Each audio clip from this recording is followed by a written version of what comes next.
السلام علیکم ورحمۃ اللہ وبرکاتہ۔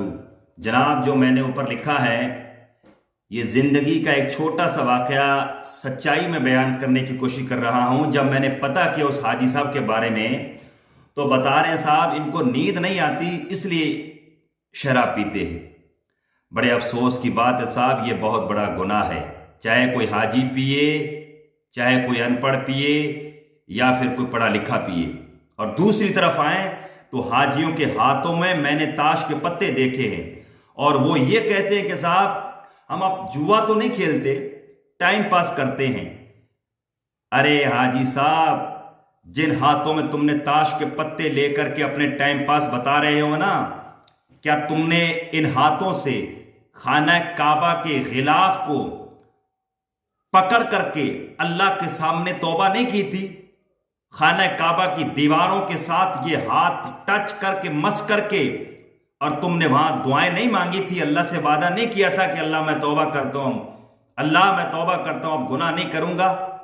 کیا ان ہاتھوں سے تم نے حجر اسود کو پکڑ کر کے نہیں بوسہ دیا تھا؟ وہ قیامت کے دن یہی حجر اسود تیری اور میری گواہی دے گا۔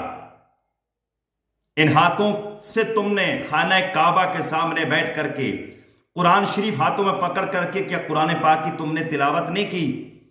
کیا تم نے مکہ سے ہٹ کر کے مدینہ جب گئے ہو تو نبی پاک کے روزے کی جالیوں کو یہ ہاتھ لگائے ہوں گے یا ان کی دیواروں کے ساتھ ہاتھ آپ نے ٹچ کیے ہوں گے؟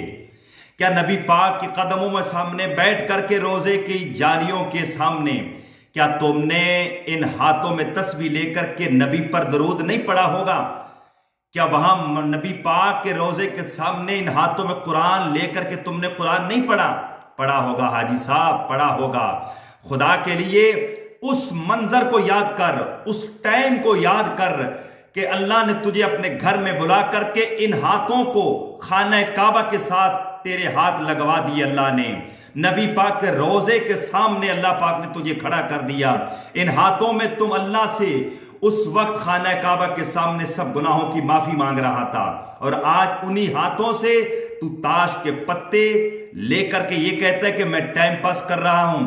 میری بات کڑوی ضرور ہے دوست، اس بات کو دل پر لکھ لے اے حاجی صاحب، کسی کو نہ دیکھ بلکہ تو خانہ کعبہ کی بہاروں کو یاد کر لے اور نبی پاک کے روزے کا وسیلہ دے کر کے آج بھی تو اللہ کے سامنے توبہ کر لے۔ میں سب حاجیوں کو نہیں کہہ رہا ہوں، اللہ کے واسطے مجھے معاف کرنا، سارے حاجی ایسے نہیں ہوتے ہیں، کچھ لوگ ہیں ان تک یہ میرا پیغام، یہ میری ویڈیو، اگر یہ بات سچی ہے یہ ویڈیو بہت دور تک جائے گی۔ میں عرض کروں گا کہ اس ویڈیو کو ثواب کی نیت سے ان لوگوں تک پہنچائے تاکہ حاجیوں کے دل میں کوئی اللہ رحم ڈال دے اور حاجی لوگ ان ہاتھوں میں تاش کے پتے ہٹا کر کے ان ہاتھوں میں تسبیح لے کر کے اپنی آخری زندگی کے لمحات جو ہے اللہ اللہ کر کے گزار لیں۔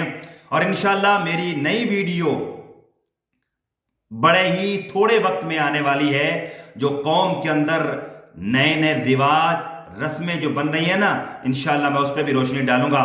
آپ میرا ساتھ دیتے رہیں، اس ویڈیو کو آگے سے آگے ثواب کی نیت سے ضرور بھیجیں۔ اللہ حافظ، السلام علیکم۔